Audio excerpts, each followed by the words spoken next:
የናይጄሪያው ፕሬዝዳንት ቦላ ቲኑቡ ወደ ኢትዮጵያ ከፍተኛ ባለስልጣኖቻቸውን ልከዋል። ፕሬዝዳንቱ በአንድ ጥብቅ ጉዳይ ከአዲስ አበባ ጋር በፍጥነት ስምምነት እንዲፈረም ይሻሉ ተብሏል። የባለስልጣናቱ ክስ ተቋርጧል። የችሎት መረጃውንም አጥር አድርገን የምናመላክታችሁ ይሆናል።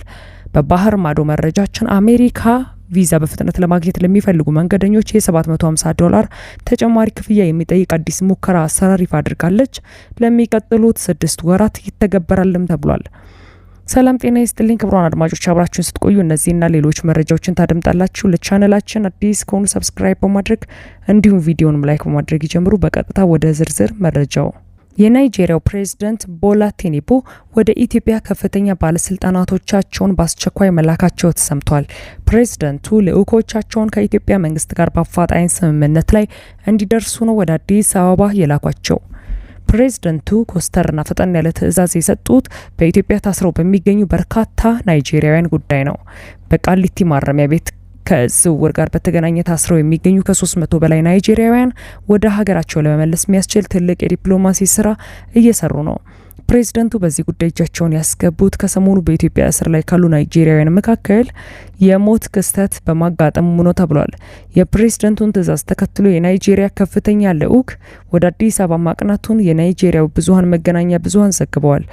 ልዑኩ ናይጄሪያውያን እስረኞችን ወደ ሀገራቸው ለመውሰድና ያለባቸውን የእስር ቅጣት በሀገራቸው እንዲጨርሱ ለማድረግ የሚያስችል ስምምነት ከኢትዮጵያ ጋር የመፈራረም ዓላማ ያለው ነው።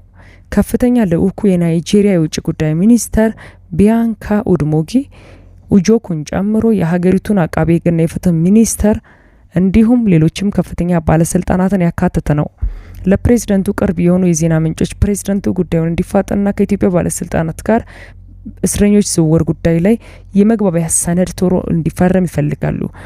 በቃሊቲ የሚገኙ በርካታ የናይጄሪያ ታሳሪዎችን የእስር ሁኔታ በተመለከተ ባለፉት 3 ዓመታት የናይጄሪያ ሲቪል ማህበራት፣ የፓርላማ አባላትና የታሳሪዎች ቤተሰቦች በተደጋጋሚ ቅሬታ ሲያቀርቡ ነበር።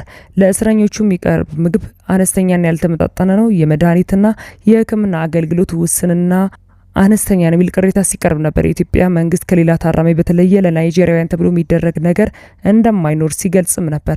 የኢትዮጵያ መንግስት ማረጋገጫ ባይሰጥበትም በቃሊቲ እስር ቤት ውስጥ በሕክምና እጦት የሞቱ ናይጄሪያውያን ስለመኖራቸው በናይጄሪያ ብዙሃን መገናኛዎች በኩል በተደጋጋሚ ዘገባዎች ሲወጡ ነበር። የናይጄሪያ ባለስልጣናት ይፋዊ በሆነ መልኩ 4 ናይጄሪያውያን በኢትዮጵያ ውስጥ በእስር ላይ ሳሉ ስለመሞታቸው ይናገራሉ።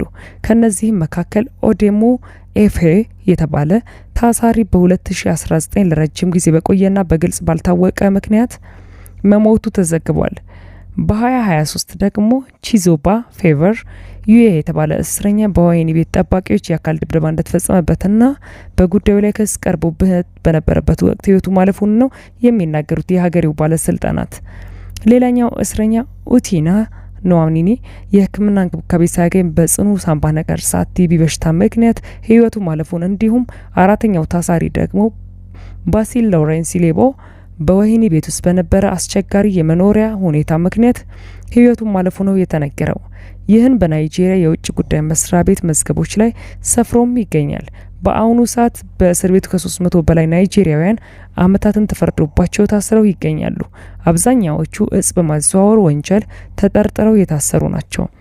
በአዲስ አበባ ቦሌ ዓለም አቀፍ አየር ማረፊያ ላይ የተያዙም ናቸው። የናይጄሪያ የመብት ተሟጋች ድርጅቶች በእስር ቤት ካለው የምግብና መድኃኒት አቅርቦት እጥረት በተጨማሪ ናይጄሪያውያኑ በተጨናነቁ ክፍሎች ውስጥ ስለመታሰራቸው ቅሬታ ያቀርባሉ። ጉዳዩ በአቡጃና በአዲስ አበባ መካከል የዲፕሎማሲ ችግር ሆኖ የቆየ ሲሆን በኢትዮጵያ ያሉ የናይጄሪያ ታሳሪዎች ጉዳይ በናይጄሪያ ከፍተኛ የፍርድ ቤት ክስ የቀረበበትም ነው።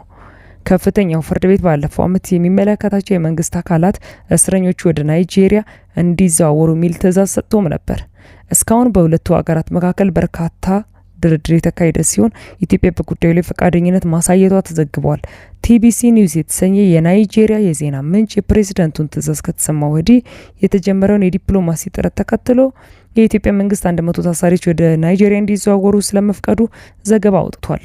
የናይጄሪያ የወሬ ምንጭ የውጭ ጉዳይ ሚኒስተር ቢያንካ አዲስ አበባ በመገኘት ከኢትዮጵያ ባለስልጣናት ጋር ይመክራሉም ተብሏል። ጉዳዩ በናይጄሪያ ፕሬዝዳንት ቀጥተኛ ትዕዛዝና ቀጥተኛ ክትትል የሚደረግበትም ነው። መሰል ጉዳዮችን የሚመለከተው ዓለም አቀፍ ሕግጋት በሌላ ሀገር ጥፋት የሰሩ ዜጎች በሀገራቸው ቅጣታቸውን እንዲቀበሉ የሚያበረታቱም ናቸው። ይህም ለቤተሰቦቻቸው ቅርብ እንዲሆኑ በማሰብም ነው። ናይጄሪያና ኢትዮጵያ ተመሳሳይ ስምምነት ላይ የሚደርሱበት አግባብ ስለመኖሩ ዘገባው ያስቀምጣል። ይህ በእንዲህ እንዳለ ባለስልጣናቱ ከእስር ሊፈቱ ነው። የኢትዮጵያ ነዳጅና ኢነርጂ ባለስልጣን የቀድሞ ምክትል ዋና ዳይሬክተር ዴቦራ ፉፋን ጨምሮ የ5 ተከሳሾች ጉዳይ ላይ ቀርቦ የነበረው ከባድ የሙስና ክስ ተቋርጧል። ቀደም ሲል የነዳጅ እጥረት እንዲከሰት በማድረግ በተለያዩ ተቋማት ያለ አግባብ የነዳጅ ግዢ ፈቃድ በመስጠት በመንግስት ላይ ከባድ የሙስና ወንጀል ፈጽመዋል ተብሎ በቁጥጥር ስር በዋሉ ከፍተኛ የስራ ኃላፊዎችና ነጋዴዎች ላይ የቀረበው ሶስተኛ የክስ መዝገብ እንዲቋረጥ የፍትህ ሚኒስቴር ነው ትዕዛዝ አስተላልፏል የተባለው።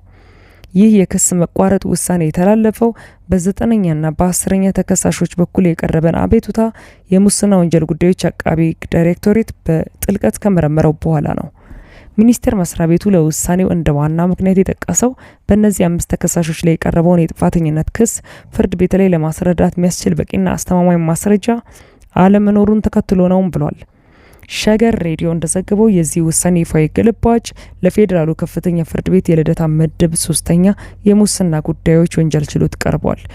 ቀደም ሲል የኛ ፔትሮሊየም ድርጅት ከህግ አግባብ ውጭ የነዳጅ አከፋፋይነት ፈቃድ እንዲያገኝ በማድረግ በመንግስት ላይ ከ21 ሚሊዮን ብር ያላነሰ ጉዳት ደርሷል በሚል ተመስርቶ በነበረው በዚህ ክስ ሶስተኛ የክስ ዝርዝር ውስጥ አቶ ዲቦራ ፉፋ፣ አቶ አበላ ገዛ፣ አቶ ይልቃል የኔሰውና የኛ ፔትሮሊየም ኃላፊነቱ የተወሰነ የግል ኩባንያ ይገኝበታል። የፌዴራል ከፍተኛ ምድብ ችሎት ወንጀሉንም የፍትህ ሚኒስቴር ያቀረበውን የክስ መቋረጥ አቤቱታ በይፋ በመቀበል ተከሳሾቹን የሚመለከት አስቸኳይ ትዕዛዝ ሰጥቷል። በዚህ መሰረት በሶስተኛ የክስ መዝገብ ላይ ተካቶ የነበሩት 4ኛ ተከሳሽ አቶ ይለቃወቀና 5ኛ ተከሳሽ አቶ አበላ ግዘው የቀረበባቸው ክስ የተቋረጠ በመሆኑ በሌላ ወንጀል የማይፈለጉ መሆናቸው ተረጋግጦ ከአዲስ አበባ የቅሊንጦ ማረሚያ ቤት በአስቸኳይ እንዲለቀቁ የእስር መፍቻ ትዕዛዝ እንዲጻፍም ፍርድ ቤቱ አዟል። ከዚህ በተጨማሪም ፍርድ ቤቱ የፌዴራል ፖሊስ ይፈለጋሉ ማስታወቂያ ወጥቶባቸው በነበሩት 9ኛ ተከሳሽ አቶ ይልቃል የኔሰው ላይ ሰጥቶት የነበረውን የጋዜጣ ጥሪ እንዲሁም 10ኛ ተከሳሽ የሆነው የኛ ፔትሮሊየም ድርጅትን ፖሊስ በአድራሻ ፈላልጎ እንዲያቀርብ የተላለፈው ትዕዛዞች በሙሉ እንዲሰረዙና ቀሪ እንዲሆኑም ወስኗል። ይህ በእንዲህ እንዳለ አሜሪካ ቪዛ በፍጥነት ለማግኘት ለሚፈልጉ መንገደኞች $750 ተጨማሪ ክፍያ የሚጠይቅ አዲስ ሙከራ አሰራር ይፋ ማድረጓን ገልጻለች። የአሜሪካ የውጭ ጉዳይ መስሪያ ቤት ከሰኔ 24 እስከ ታህሳስ 22 ቀን 2019 ዓመተ ምህረት ማለትም ለቀጣይ 6 ወራት የሚቆይ አዲስ የቪዛ አገልግሎት መጀመሩን አስታውቋል። ይህ አሰራር አመልካቾቹ ከመደበኛው $185 በተጨማሪ $750 በመክፈል በ10 ቀናት ውስጥ የቃለ መጠይቅ ቀጠሮ እንዲያገኙ የሚያስችል ነው። ዓላማው በትራምፕ አስተዳደር ጥብቅ የቪዛ ቁጥጥር፣ የማህበራዊ ሚዲያ ፍተሻና እስከ $15,000 ዋስትና ማስያዝን ጨምሮ የመጣውን ከፍተኛ የቀጠሮ መዘግየት ለመቀነስ ያለመ ነው ተብሏል። ነገር ግን ይህን ፕሪሚየም ክፍያ የመክፈል የቪዛ መፈቀድን በፍጹም አያረጋግጥም። የአሜሪካ የውጭ መስሪያ ቤት አገልግሎት የሚሰጥባቸው የተመረጡ ኤምባሲዎችን ዝርዝር በቅርቡ ይፋ ያደርጋል ተብሎም ይጠበቃል። አመልካቾች $750 ሲከፍሉ መደበኛውንና ከዚህ ቀደም የነበረውን $185 መክፈል ይኖርባቸዋል። 750 ተጨማሪ ዶላር መክፈል ቪዛ ማግኘትን የማያረጋግጥ መሆኑን የውጭ ጉዳይ መስሪያ ቤቱ ግልጽ አድርጓል። ክፍያው የተፋጠነ ቃለ መጠይቅ ለማድረግ ብቻ የሚረዳ ነው። በመደበኛው አሰራር የቀጠሮ ቅድሚያና ፍጥነት የሚሰጥባቸው የሕክምና ወይም አስቸኳይ የጤና ሁኔታ ያለባቸው የቤተሰብ አባልን በሞት ያጡ ያለ ተጨማሪ ክፍያ በፈጣኑና በተለመደው መንገድ ይስተናገዳሉም ተብሏል። $750 ክፍያ ለቢዝነስና ለመዝናናት ጉዞ ለሚያደርጉ የሚጠየቅ ክፍያ ነው። የትራምፕ አስተዳደር ይህን አዲስ አሰራር ለመሞከር የወሰነው በዓለም ዋንጫ የተነሳ የተፈጠረውን ከፍተኛ የቪዛ ጥያቄ መጨናነቅ ለማስተንፈስ ነው ተብሏል። ክቡራን አድማጮች ለሰዓቱ የተጠናቀርኩላችሁ መረጃ ይህን ይመስል ነበር። ከጥቂት ሰዓታት በኋላ በሌሎች መደመጥ ካለባቸው መረጃዎች ጋር መለሳለሁ። እስከዚያው መልካም ቆይታ።